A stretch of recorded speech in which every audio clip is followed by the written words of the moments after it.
নমস্কার। গল্প যখন ভাবাই চ্যানেলে সকল শ্রোতা বন্ধুকে স্বাগত। আজকে আমি পড়ে শোনাব মতি নন্দীর লেখা গল্প জলের ঘূর্ণি ও বকবক শব্দ। গল্প পাঠে আমি ইন্দু। গল্পটা ভালো লাগলে লাইক, শেয়ার, সাবস্ক্রাইব করে পাশে থাকার অনুরোধ রাখলাম। তাহলে শুরু করি আজকের গল্প জলের ঘূর্ণি ও বকবক শব্দ। বিয়ের পর ঘরের অকুলান এবং ডেইলি প্যাসেঞ্জারির ধকল, এই দুই ঝকমারি সামলাতে বিশ্বনাথ কলকাতার উত্তরে বাসা পেয়ে গোবরডাঙ্গার পৈতৃক বাড়ি ছেড়ে উঠে এসেছে। সে চাকরি করে বিরাট এক হোটেলে। প্রায় 750 কর্মচারীর ছুটির হিসাব রাখা তার কাজ। বউ পূর্ণিমা, 7 মাসের পুত্র বুবুন আর বাসু নামে বছর 12 একটি কাজের মেয়েকে নিয়ে তার সংসার। 1000 টাকা সেলামি দিয়ে 150 টাকা ভাড়ায় দেড়খানির ঘর, ছোট্ট রান্নাঘর এবং সরু একটি দালান নিয়ে তার সংসার। টানাটানি নেই, আবার সচ্ছলও নয়। যেমন পূর্ণিমা সাদামাটা নয়, আবার সুন্দরীও নয়। বিশ্বনাথ জন্মরুগ্ন, শরীর কমজোরি হওয়ায় ছোট থেকেই সে ভীরু প্রকৃতির। পূর্ণিমা কিছুটা বিপরীত। সে চটপটে, পরিশ্রমী এবং কিঞ্চিত রাগী। কলকাতায় ভাড়া বাড়িতে বসবাস পদ্ধতির সঙ্গে দ্রুত মানিয়ে নিতে তার অসুবিধা হয়নি, শুধু জলের ব্যাপারটি বাদে। সে অস্বাচ্ছন্দ্যে পড়ে সকাল বেলাটায়। এই বাড়ির 3টি পরিবারের জন্য উঠোনে এজমালি একটি জলের কল। স্নানের ঘরেও একটি কল আছে চৌবাচ্চার ওপরে। পূর্ণিমাদের মুখোমুখি উঠোনের ওধারে একটি ঘরে থাকে শ্যাকরা কানাই দত্ত ও তার দ্বিতীয় পক্ষের বউ সুপ্রিয়া এবং দুই পক্ষের মোট 3টি ছেলে মেয়ে। বাড়িওয়ালার রূপেন পাল কাঠের ব্যবসায়ী।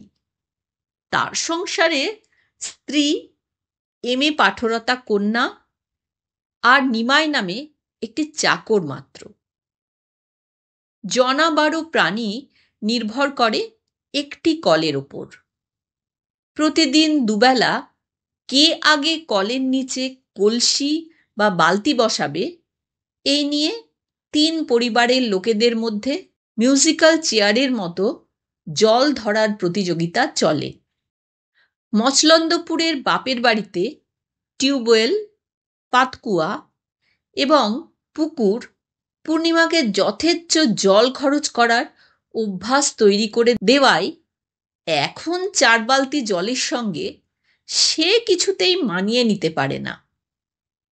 স্বামীকে সে প্রায়ই অনুযোগ করে, বাড়িওয়ালাকে বলো আর একটা কল বসাতে, এভাবে রোজ রোজ পারা যায় না। উঠোন ধুতে 2 বালতি জল ঢেলেছি, অমনি ওপর থেকে মাসিমার চিৎকার, চৌবাচ্চা খালি করে দিও না গো। চান করছি আর তখন দরজার কাছে এসে সুপ্রিয়া বলবে, উনি চান করবেন, একটু জল রেখো। বাড়িওয়ালাকে এবার বলো আর একটা কল বসাক। বললে কি কল বসানো যায়? কলকাতার জলের অবস্থাটা আগে বোঝো। কল দিয়ে বেরোবার জন্য জলটা কোথায়? জল দেবে কর্পোরেশন, বাড়িওয়ালা তো নয়। বিশ্বনাথ সর্বদাই বিরোধ বিসংবাদ এড়িয়ে চলতে চায়। সে জানে চিৎকার, ঝগড়া, হাতাহাতি করে সামান্য কিছু আদায় করা গেলেও মানসিক উৎপীড়নে, অশান্তিতে ভুগতে হবে। পূর্ণিমাকে সে বোঝায়, সব কিছু কি আর করে দেওয়া যায়? মানিয়ে নিয়ে চলতে হয়, কিছুটা ছেড়ে দিয়ে অ্যাডজাস্ট করতে হয়। যখন যেরকম অবস্থা পড়ে তখন তেমন ভাবে চলা। মানিয়ে চলার তো চেষ্টা করি। যখন কেরোসিন পাওয়া যাচ্ছিল না, মাসিমা বোতল হাতে এলেন, তখন কি আমি আধ বোতল দিইনি?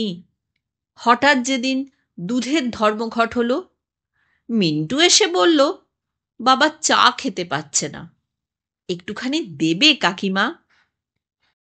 বুবুনের বেবি ফুড থেকে তো 2 চামচ দিলুম। মানিয়ে চলতে একা আমি চাইলেই তো হবে না। লোডশেডিং হলে হ্যারিকেনটা রান্নাঘরের দরজার বাইরে রেখে কাজ করি। তাতে আমার অসুবিধা হলেও কিছুটা আলো তো সদরে পড়ে। এসব কেন করি? মানিয়ে চলার জন্যেই তো। অন্যে আমার জন্য কি করলো বা না করলো তাই নিয়ে মন খারাপ করে লাভ কি? তোমার কর্তব্য তুমি করে যাও। সংসার চালাতে গেলে এত ভালো মানুষ হলে চলে না। বিশ্বনাথ তখন ট্রানজিস্টারের চাবি ঘোরালো ছায়াছবির গান শোনার জন্য। কয়েকদিন পর সকালে খবরের কাগজ পড়ার মধ্যেই বিশ্বনাথ একবার রান্নাঘরের দিকে তাকিয়ে উঁচু স্বরে বলল, পলতায় জলের পাইপ বদলানো হবে। বুধবার বিকেল থেকে 12 ঘন্টা জল আসবে না, জল ধরে রেখো। কথাটা পূর্ণিমার কানে পৌঁছল, কিন্তু গভীরে নয়। 2 দিন পর বুধবার এলো। প্রতিদিনের মতোই সে সংসারের জন্য জল তুলল। শুধু বিকেল আর রাতে জল বন্ধ। বৃহস্পতিবার সকালেই পাওয়া যাবে। এই নিশ্চিন্তিতে সে বাড়তি জল ধরেনি। কিন্তু বিশ্বনাথের নজরে পড়ল কানাই দত্তর বউ আর বড় মেয়ে অ্যালুমিনিয়ামের হাঁড়ি, ডেকচি, গামলা করে চৌবাচ্চা থেকে জল নিয়ে গেল প্রায় চোরের মতো। এভাবে জল নেওয়ার কোনো কথা নয়। এখনো বাড়ির কারোরই স্নান হয়নি। ঠিক তখনই দোতলা থেকে নিমাইও 2 ঢাউস প্লাস্টিকের বালতি হাতে নামল। বিশ্বনাথ রান্নার ব্যস্ত পূর্ণিমাকে বলল, জল ধরে রেখেছ তো? খাবার জল 2 বালতি রেখেছি, হবে না ওতে? কাল সকাল পর্যন্ত তো। রাস্তার টিউবওয়েল থেকে দরকার হলে বাসু এনে দেবে। সেটা তো কতদিন ধরে খারাপ হয়ে রয়েছে। ওদিকে চৌবাচ্চা খালি করে ওরা জল নিয়ে গেল। তাহলে চটপট তুমি কলঘরে ঢুকে পড়ো, চানটা করে নাও। দেখলে তো কেমন স্বার্থপরের মতো নিজেরা চৌবাচ্চার সব জল নিল, যেন ওরা ছাড়া এ বাড়িতে আর কেউ নেই। বুধবার বিকেলে কলে জল এলো না। চৌবাচ্চা শুকনো। রাতে বাসন জলে ভিজিয়ে রাখা পূর্ণিমার অভ্যাস। তুলে রাখা 2 বালতি জলের একটি থেকে অর্ধেক খরচ হয়ে গেছে। তাই থেকে 2 গ্লাস জল নিয়ে সে বাসনে ছড়িয়ে দিল। শোবার আগে গা ধোয়া তার অভ্যাস। আজ সে 1 গ্লাস জলে গামছা ভিজিয়ে গা মুছল। ভ্যাপসা গরমের জন্য বিশ্বনাথ পাখার নিচে মেঝেই শোয়। ন্যাতা ভিজিয়ে মেঝে মুছতেও 1 গ্লাস খরচ হলো। প্রতিদিনের মতো দাঁত ব্রাশ করার জন্য বিশ্বনাথের 2 গ্লাস জল দরকার হলো। বালতিটাই তারপর আর কিছু রইল না। আর 1 বালতি তো রইল। পূর্ণিমার নিশ্চিন্ত মুখে বিশ্বনাথ অনিশ্চিত চাহনি রেখে বলল, কিন্তু সকালে যদি জল না আসে? পরদিন সকালে জল এলো না। পূর্ণিমার হতভম্ব অবস্থা কেটে যেতেই কথার খেলাপ করার জন্য কর্পোরেশনের ওপর রেগে উঠল। সংসারের নিত্য কর্মগুলো শুরু করতে গিয়ে ভয়ে সিঁটিয়ে গেল। এক বালতি জল কোন কর্মে লাগবে? বিশ্বনাথ একটা বালতি নিয়ে কোনো কথা না বলে বেরিয়ে গেল। আধ ঘন্টা পরে আধ বালতি জল নিয়ে ফিরল। কি লাইন আর কি ঝগড়া রে বাবা! কোথায় গেছিলে? এই পিছনে বাজার যাবার পথে যে বস্তিটা, ওরা নিতে দিচ্ছিল না। অনেক বলে কয়ে আধ বালতি নিতে দিল। চান তো হবে না, তুমি বরং ওটা নিয়ে পায়খানায় যাও। আর তুমি, বাসু, সে যা হোক করে হয়ে যাবে, তোমাকে তো এখন বেরোতে হবে। তাহলে থাক, আমি হোটেলেই সব সেরে নেব, ওখানে নিজেদের জলের ব্যবস্থা আছে। বাজার থেকে কলা পাতা এনো। বুবুনকে কোলে নিয়ে বাসু শুনছিল। বলল, বৌদি, চাপাকল থেকে জল আনবো? রাস্তার ওই নোংরা জল, ম্যাগো! গঙ্গার জল তো কত লোক নিচ্ছে। নিগে, বিকেলেই জল এসে যাবে। বিকেলে জল এলো না। কলের নিচে বালতি রেখে পূর্ণিমা দুপুর থেকে অপেক্ষা করেছে। বালতি পেতে কোনো লাভ নেই গো। উঠোনের ওধার থেকে সুপ্রিয়া বলল, এরকম আগেও তো হয়েছে। একবেলা বলে 4 বেলা, একদিন বলে 3 দিন। এবার কতদিন চলবে তা ঠিক আছে? আমি বাবা কাল সকালটা দেখব। এলো তো ভালোই, নইলে শিবপুরে দিদির বাড়ি চলে যাব। পূর্ণিমা শুনেই গেল। কলকাতার 30-40 মাইলের মধ্যে তার কোনো আত্মীয় স্বজন নেই। এখন তার শরীরে টোকো গন্ধ, জ্যৈষ্ঠী মাসের গরম, বাতাসও বইছে না। একতলার ঘরে দরদর ঘামের সঙ্গে ধুলো মিশে চামড়ার ওপর কাদার পরত ফেলেছে। সারা দেহে চিটচিটে অস্বস্তি। তলপেটে একটা গুমোট ক্রমান্বয়ে চাপ দিচ্ছে। বুবুনের জন্য দুধ তৈরি করতে হবে, কিন্তু জল রয়েছে বড় জোর 1 গ্লাস। তেষ্টায় পূর্ণিমার ছাতি ফেটে যাবার মতো অবস্থা, অথচ জলটুকু সে খেতে পারছে না। বুবুনের বেবি ফুড গুলতে ওটুকু দরকার। সুপ্রিয়ার কাছে 1 গ্লাস চাইতেই সে পরিষ্কার বলে দিল, না ভাই, জল এখন চাওয়াচাই করো না।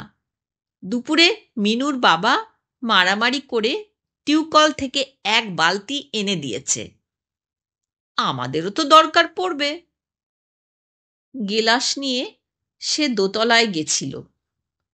মাসিমা বিষণ্ণ কণ্ঠে বললে, পোড়া কপাল, দুপুর থেকে গলা ভেজাবার মতো জলও নেই।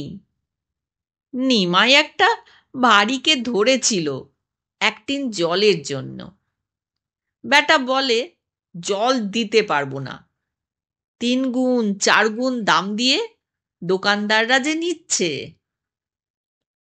পূর্ণিমা মুখ কালো করে নিচে নেমে এসে দেখল, বাসু চাপাকল থেকে বালতি ভরে জল এনে বাথরুমের দিকে যাচ্ছে। তাকে দেখেই কুঁকড়ে গেল। তারপর করুণ স্বরে বলল, বৌদি, আমি আর পাচ্ছি না। দুর্বল স্বরে পূর্ণিমা বলল, সবটা খরচ করিসনি, আমারও লাগবে। সন্ধ্যায় বিশ্বনাথ ফিরল বেশ উদ্বেগ নিয়েই। শুনেছি জল নাকি অনেক দিন পাওয়া যাবে না। পাইপ না ভাল্ব কি যেন বদলাতে গিয়ে সব ভেঙে পড়েছে, আবার নতুন করে বসাতে হবে। পূর্ণিমা ফ্যাল ফ্যাল করে তার মুখের দিকে তাকিয়ে সে আবার বলল, হোটেলে নোটিশ দিয়েছে এমপ্লয়িরা চান করতে পারবে না। আমি অবশ্য একটা খালি রুমে ঢুকে ম্যানেজ করে নিয়েছি। বাসু বলল, আমাদের এক ফোঁটা জলও নেই। বৌদি খাবার জন্য এক গ্লাস জল চাইতে গেছিল, নিচে ওপরে কেউ দিল না। আমি পাশের বাড়ি থেকে 2 গ্লাস জল আনলুম। ওরা লোক খুব ভালো। বিশ্বনাথ ঈষৎ অপ্রতিভ হয়ে, সে কি বলে এক ঝটকায় 2টো প্লাস্টিকের বালতি তুলে নিয়ে বেরিয়ে গেল এবং মিনিট 15 পর ফিরে এলো খালি বালতি নিয়েই। চল তো আমার সঙ্গে, ওরা জল নিতে দেবে না। মেয়ে ছেলে দেখলে হয়তো ছেড়ে দেবে। বেশি দূর তো নয়। বস্তিতে ঢুকে সোজা 20-25 পা এগোলেই টিউবওয়েলটা। গলির 3টি বাঁক ঘুরেই ডান দিকে পড়ে কয়েকটা টালি, টিন আর খোলার চালের দোকানঘর। উল্টো দিকে ডালখোলা। মুদি আর তেলে ভাজা দোকানের মাঝে বটগাছের ধার দিয়ে 7-8 হাত চওড়া কাঁচা রাস্তা বস্তির মধ্যে ঢুকে গেছে। সবে সন্ধে হয়েছে। রাস্তাটার মুখে এবং ভিতরে কর্পোরেশনের আলো জ্বলছে। তৃতীয় বাঁকের আগে বিশ্বনাথ দাঁড়িয়ে পড়ল। সন্তর্পণে কোণের বাড়ি ঘেঁষে উঁকি দিল। 2টো বাচ্চা ছেলে, একজনের হাতে পেট্রোলের টিন আর খয়েরি লুঙ্গি পরা খালি গা। শীর্ণ চেহারার একটি লোক আঙুল তুলে তাদের চলে যেতে বলছে। ধমকের তর্জন দূর থেকে বিশ্বনাথ শুনতে পেল। এই লোকটি তাকে ঢুকতে দেয়নি বস্তিতে। বলেছিল, অনেক কুজ্জুর ঝামেলা করে এই কল আদায় করেছি। তখন তো আপনারা সাপোর্ট দিতে আসেননি। জলফল হবে না, অন্য জায়গায় দেখুন। কয়েকজন স্ত্রীলোক তখন দাঁড়িয়েছিল। একজন বলে ওঠে, 3তলা বাড়িতে থাকার সুখ এবার পিছন দিয়ে বেরুবে। বাচ্চা দুটো গুটি গুটি ফিরে আসছে। লোকটা লুঙ্গি টেনে তুলে মুদির দোকানের গায়ে ধাপটায় পা ঝুলিয়ে বসল। কি বলল রে তোদের? বিশ্বনাথের দিকে একবার মাত্র তাকিয়ে যেতে যেতেই একজন জবাব দিল, কিনে খেতে বলল। বিশ্বনাথ ইতস্তত করে পূর্ণিমাকে বলল, তুমি একাই যাও, পারবে তো 2 হাতে 2টো বয়ে আনতে? পারা না পারা নয়, পারতেই হবে। পূর্ণিমা বালতি নিয়ে এগোলো। তার চলনের মধ্যে গোঁ ফুটে উঠেছে। মুদির দোকান পেরিয়ে বস্তিতে ঢুকতে যাচ্ছে। তখন লোকটি চেঁচিয়ে উঠল, এই যে যাচ্ছেন কোথায় বালতি হাতে? জল হবে না। না শোনার ভান করে পূর্ণিমা এগিয়ে যাচ্ছিল। লোকটা ধাপ থেকে লাফিয়ে নেমে প্রায় ছুটেই তার সামনে পথ জুড়ে দাঁড়ালো। শুনতে পাননি? কালা নাকি? একটু জল নেব। অন্য জায়গায় যান, এখানে হবে না। বড্ড দরকার, বাচ্চার খাবার জলটুকুও নেই। পূর্ণিমার স্বরে অকৃত্রিম কাকুতি ফুটে উঠল। বলে তো দিয়েছি অন্য জায়গায় যান, কলকাতায় আরও অনেক টিউকল আছে। খাবার মতো জল অন্তত নিতে দিন।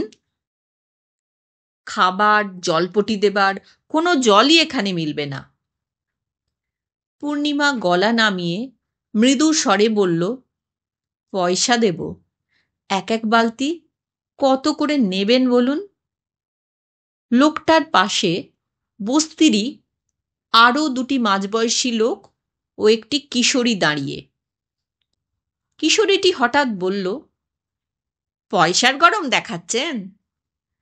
সঙ্গে সঙ্গে লোকটা গলা চড়িয়ে বলে উঠল, আমরা বস্তিতে থাকি বলে কি ভেবেছেন পয়সা দিয়ে কিনে নেবেন? কৌতূহলী পথচারী দু তিনজন থমকে গেল। বস্তির ভেতর থেকে কয়েকজন এগিয়ে এলো। দোকান থেকে মুখ ঝুঁকে পড়ল। কেনাকেনির কথা তো বলিনি, একটু জল চাই শুধু। আপনি পয়সার কথা বলেননি, মিথ্যুক। ভদ্রলোকের মেয়ে যদি হন তো বলুন পয়সার কথা বলেননি। বলেছি, কিন্তু সে তো জল কিনব বলে। একই কথা। আমাদের বাড়ির কাছেরটা ভেঙে পড়ে আছে আজ 12-14 দিন।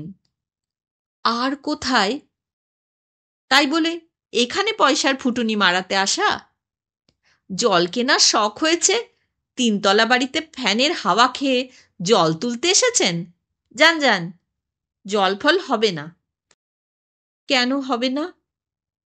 পূর্ণিমা হঠাৎ কোণঠাসা বেড়ালের মতো কুঁজো হয়ে বালতি দুটো ঝাঁকাতে ঝাঁকাতে তীক্ষ্ণ স্বরে বলল, কেন পাবো না? কলটা কি আপনাদের পৈতৃক সম্পত্তি? মগের মুল্লুক নাকি? আমি জল নেবই। সামনে 2-3 জনকে ধাক্কা দিয়ে সরিয়ে সে বস্তির মধ্যে যাবার জন্য হনহনিয়ে এগোতেই কিশোরীটি ছুটে গিয়ে পিছন থেকে তার আঁচল টেনে ধরল। শরীরের উপর থেকে শাড়িটা খুলে কোমরে টান পড়তেই পূর্ণিমা ঘুরে বালতি দিয়ে মেয়েটির বাহুতে আঘাত করল। ওরে মেজদি, ওরে শেফালি, শিগগির আয়, আমাকে মারছে রে। মেয়েটি তারস্বরে চিৎকার করে উঠতেই দুপাশ থেকে 5-6টি স্ত্রীলোক ছুটে এলো। নারী পুরুষের একটা ভিড় পূর্ণিমাকে ঘিরে। তার মধ্য থেকে এক বিবাহিতা তরুণী বিশ্রী একটা গালি দিয়ে পূর্ণিমার গালে চড় মারল। একটি অল্প বয়সী মেয়ে পূর্ণিমার চুল টেনে ঝাঁকুনি দিতে দিতে বলল, হাত ভেঙে দেবো। কোথায় খাপ খুলতে এসেছ জানো? চোখ উপড়ে নেব। হাত থেকে বালতি দুটো কে ছিনিয়ে নিয়েছে? অপ্রত্যাশিত অকল্পনীয় ঘটনায় পূর্ণিমা অবাক চোখে এধার ওধার তাকিয়ে ভিড় থেকে বেরিয়ে আসার চেষ্টা করতেই 3-4টে মেয়ে তাকে আটকে রেখে টানতে শুরু করল। তার ঘাড়ে নখ বসিয়ে মাংস খুবলে তুলতে চাইল একজন। হাঁটু দিয়ে একজন তার তলপেটে আঘাত করল। অন্ধের মতো দুহাত ছুঁড়তে ছুঁড়তে পূর্ণিমা চিৎকার করে উঠল, আমায় যেতে দাও, আমায় যেতে দাও। পুরুষ কণ্ঠে কে বলল, চোপা কত, হাতটা ভেঙে দে না। ঠেলাঠেলির মধ্যে কেউ তার শাড়ি টেনে ধরেছে। পূর্ণিমা 2 মুঠায় শাড়ি ধরে আর্তনাদ করে উঠল, খুলো না, পায়ে পড়ি তোমাদের, খুলো না। টান টান, খুলে দে। 2টি মেয়ে হ্যাঁচকা টান দিতেই পূর্ণিমা মাটিতে মুখ থুবড়ে পড়ল। শাড়িটা শক্ত করে সে ধরে ফেলেছে। সেইভাবেই হাত 10 তাকে ওরা টেনে নিয়ে গেল। তখন সে হাউ হাউ করে ওঠে, আমার শাড়ি নিও না গো, আমার শাড়ি নিও না, ওগো খুলে নিও না। একটি স্থূলকায় বিধবা পূর্ণিমা 2 মুঠির ওপর দাঁড়াতেই শাড়িটা তার দখল থেকে বেরিয়ে গেল। মাটিতে মুখ চেপে সে ফোঁপাতে শুরু করল। মিনিট 3-এর মধ্যে ব্যাপারটা ঘটে গেল। সেই সময় ভিড়ের ফাঁক দিয়ে বিশ্বনাথ উঁকি দিল, আর পূর্ণিমাকে ওই অবস্থায় পড়ে থাকতে দেখে চিৎকার করে উঠল, একি একি! উত্তেজনায় ঠক ঠক করে সে কাঁপছে, আর কোনো কথা তার মুখ দিয়ে বেরুচ্ছে না। বিশ্বনাথ এতক্ষণ সেই রাস্তার বাঁকেই অপেক্ষা করছিল। পূর্ণিমার সঙ্গে সঙ্গে ফিরে না আসায় সে ধরে নেয় 2 বালতি ভরার জন্যই সময় লাগছে। স্বস্তি বোধ হতেই সে সিগারেট কিনল সামনের দোকান থেকে। দড়ির আগুন সিগারেটে যখন লাগাচ্ছে তখন কানে এলো বস্তিতে একটা মেয়ে জল নিতে এসেছে। তাকে ধরে সবাই যা ঝাড় দিচ্ছে না, শোনা মাত্র সে ছুটে গেছে। শাড়িটা দিন। বিশ্বনাথ ভিড়ের মুখের দিকে তাকালো। শাড়ির জন্য কেউ ব্যস্ততা দেখালো না। বালতি দুটোরও হদিশ নেই। ভিড় ক্রমশ পাতলা হয়ে যাচ্ছে। শাড়িটা ফিরিয়ে দিন। বিশ্বনাথ প্রার্থনার মতো দুহাত মুঠো করে মেয়েদের দিকে তাকালো। শাড়ি না হলে ও যাবে কি করে? বিভ্রান্ত চোখে বিশ্বনাথ তাকিয়ে রইল মাটিতে উবুর হয়ে থাকা তার স্ত্রীর দেহের দিকে। নিজের শার্টটা খুলে পূর্ণিমার পিঠের ওপর রেখে বলল, চলো বাড়ি যাই। পূর্ণিমার ঘাড় আর গাল থেকে রক্ত ঝরছে। চোখের জল আর মাটিতে মুখ ল্যাপা। বিশ্বনাথ রুমাল দিয়ে মুখটা মুছে দিল। তখনও সে ঠকঠক করে কাঁপছে। ওরা বাড়ি ফিরে এলো। শার্ট আর সায়া পরা পূর্ণিমাকে রাস্তার দুধারের কৌতূহলী চোখ দেখছিল, কিন্তু তাই নিয়ে বিব্রত বা লজ্জিত হবার মতো বোধক্ষমতা তাদের ছিল না। অপমান, রাগ, দুঃখ কিছুর দ্বারাই পীড়িত হয়নি। অনুভবহীন, শব্দহীন শূন্যতার মধ্য দিয়ে দুজনে ফিরে এলো। সেই রাত্রেই কলে জল এলো।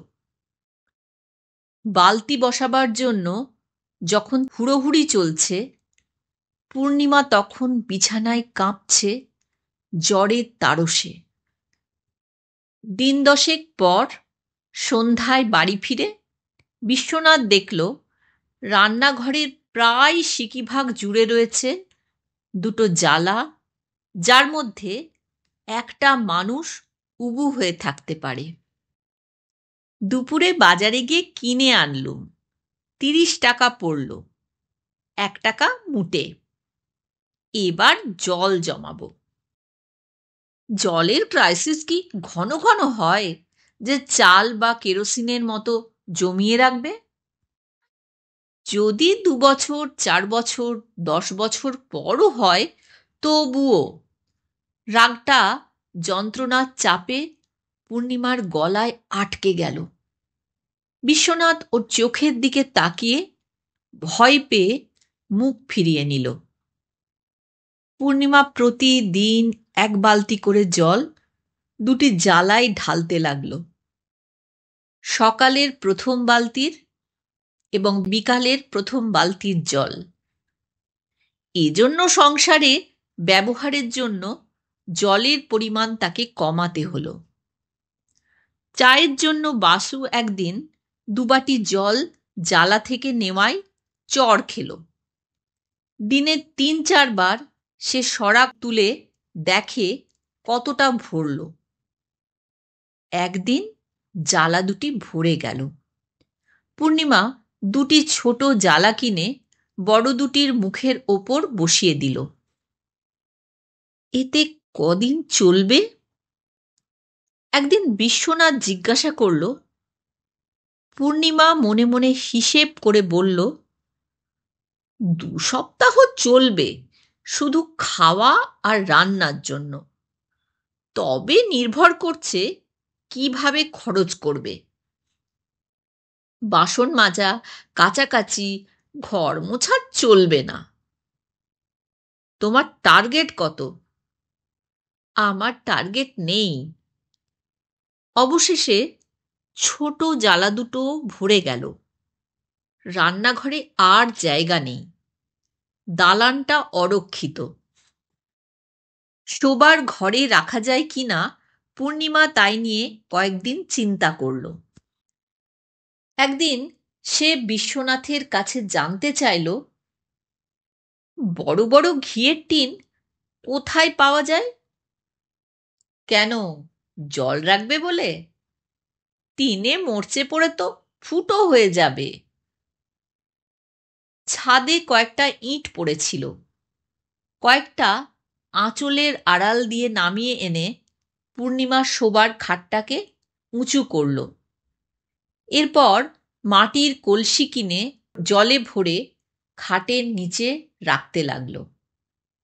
শুধু জল আর জল রাখার পাত্র ছাড়া পূর্ণিমার আর কিছু বলার নেই। বাড়ির বাইরে গেলে ছটফট করে ফেরার জন্য।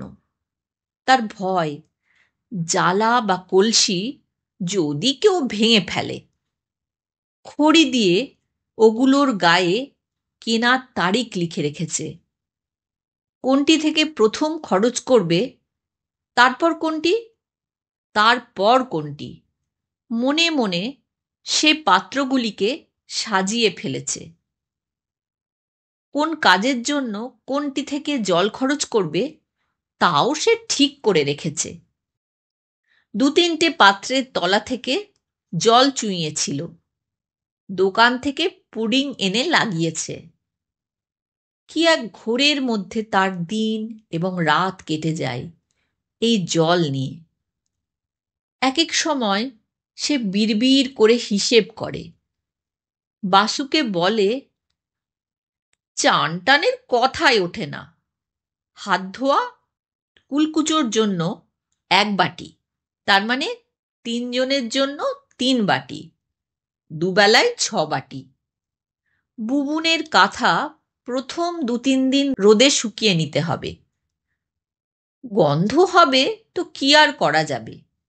বাজারের আনাজ ধোয়ার জন্য 1 গামলা হবে না রে। এখন সে সকালে খবরের কাগজের অপেক্ষা করে। বিশ্বনাথের হাতে দেবার আগে খুঁটিয়ে দেখে জল সরবরাহ বন্ধের খবরের জন্য। বাড়ির সকলে জেনে গেছে তার জল জমানোর ব্যাপারটা। উপরের মাসিমা একদিন এসে তার জলভাণ্ডার দেখে গেল। তাকগুলো খালি কেন, বোতলে ভরে ভরে রেখে দাও।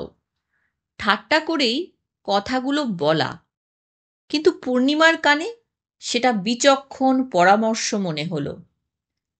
শিশি বোতলওয়ালার দোকান থেকে সে 10টি বোতল কিনে জল ভরে তাকে রাখল। সুপ্রিয়া মাঝে মাঝে উঁকি দিয়ে যায়। একদিন বলল, তুমি তো বাপু ছোটখাটো টালার ট্যাঙ্ক করে ফেলেছ। এবার জল বন্ধ হলে তোমার কাছেই হাত পাতব, দেবে তো? অবশ্য পয়সা দিয়েই নেব। পয়সা শব্দটা পূর্ণিমার মাথায় ভারী হাতুড়ির মতো পড়ল এবং অবশ করে দিল। সারা দিন সে কথা বলল না, থালায় ভাত ফেলে রেখে উঠে পড়ল। অকারণে বারবার তার কান্না পেল। আশপাশের বাড়িতেও জেনে গেছে। কিছুদিন হাসাহাসি করে তারা ভুলে গেল। প্রতিদিনই কল থেকে জল বেরিয়ে আসছে।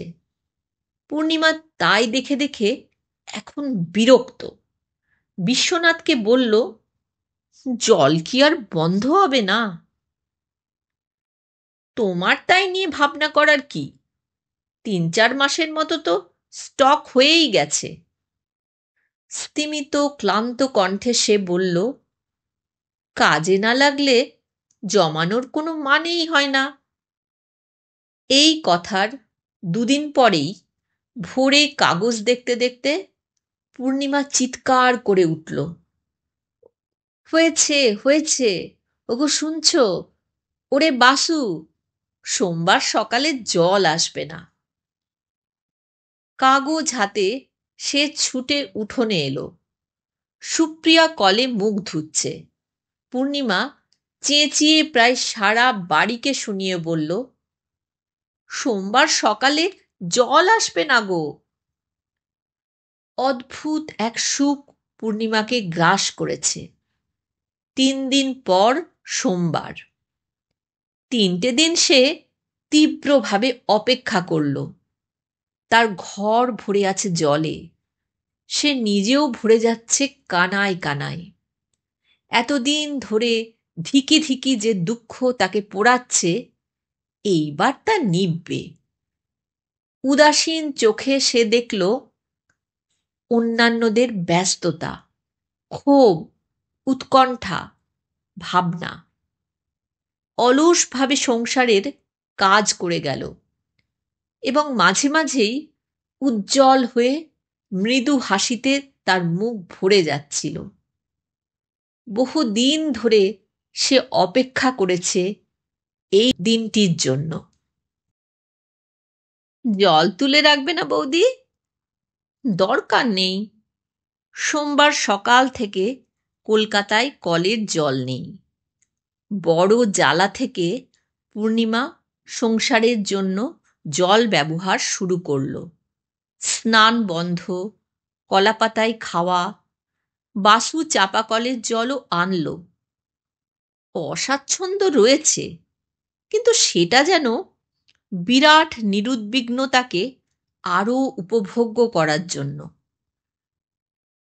বারবার সে জলের পাত্রগুলোর গায়ে হাত বোলালো, বারবার তাকিয়ে দেখল। এইবার সে তৈরি হয়ে রয়েছে। দুপুর থেকে সে উৎকণ্ঠার সঙ্গে তাকিয়ে রইল কলের দিকে। জল আসার সময় পেরিয়ে যেতে সে সুখ বোধ করল। জল আসেনি, যেন তার মুখ চেয়েই মসৃণভাবে প্রহর গড়িয়ে চলেছে। একবেলার জন্য বলেছিল, কথার কোনো দাম নেই গো, কত বেলা যে লেগে যাবে জল আসতে তার কি ঠিক আছে?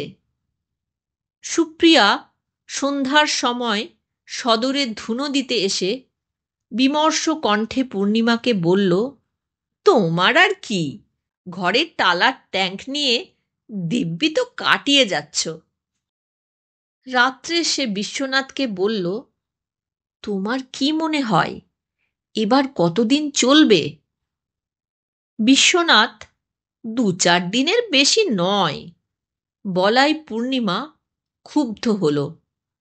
পাশ ফিরতে ফিরতে সে শুধু বলল, দেখা যাক। মঙ্গলবার সকালে ঘুম ভাঙার পর আধা জাগরণ আধা অচেতন অবস্থায় পূর্ণিমা ক্ষীণভাবে একটানা একটা শব্দ শুনতে পেল। শব্দটা ক্রমশ বেড়ে উঠতে উঠতে তার মাথার মধ্যে ঝমঝম কড়া নাড়ার মতো আওয়াজ করে উঠল। থরমরিয়ে সে উঠে বসল। বলে, জল এসে গেছে। বাবা, বাঁচালে, ধরেই রেখেছিলুম, এবারও ভোগাবে। তবু কিছুটা কথা রেখেছে। ওরে নিমাই, বালতিটা নিয়ে এবার নাম বাবা। পূর্ণিমা পাথরের মতো বিছানায় বসে রইল। ঘরের বাইরের পৃথিবীটা প্রতিদিনের মতো স্বাভাবিকভাবেই শুরু হয়ে গেছে, কিন্তু তার নিজের জগৎ চুরমার হয়ে ভেঙে ভেঙে পড়েছে। ঘরের দরজা খুলে সে বাইরে এলো। ভরা বালতি হাতে নিমাই দোতলার সিঁড়ির দিকে এগোচ্ছে। সুপ্রিয়া উবু হয়ে উনুন সাজাচ্ছে। কলে বালতি পেতে মিনু ঘাড় হেঁট করে দাঁড়িয়ে। দোতলা থেকে বাড়িওয়ালার জিভ ছোলার শব্দ আসছে। পূর্ণিমার মনে হলো তার অভ্যস্ত এই দৃশ্য থেকে সে ছিটকে বেরিয়ে গেছে। এখন যেন সে ছেঁড়া ব্লাউজের ওপর শার্ট আর সায়া পরে সারা মুখে মাটি লেপা অবস্থায় অনুভবহীন শূন্যতার মধ্যে। এইভাবেই কি তাকে দিন যাপন করতে হবে? পূর্ণিমা দ্রুত সরে এলো। ওরা তাকে দেখতে পায়নি। রান্নাঘরে ঢুকে সন্তর্পণে দরজা বন্ধ করে খিল তুলে দিল। বাটনা বাটার নোড়া দিয়ে ঠুকে ঠুকে জালার তলায় ঘা দিতেই ফুটো থেকে ছিটকে জল বেরিয়ে তার পা ভিজিয়ে দিল। ঘরের নর্দমার মুখে জলের ঘূর্ণি আর বকবক শব্দটা তাকে অসম্ভব অবাক করে দিল। এতক্ষণ শুনছিলেন আজকের গল্প জলের ঘূর্ণি ও বকবক শব্দ।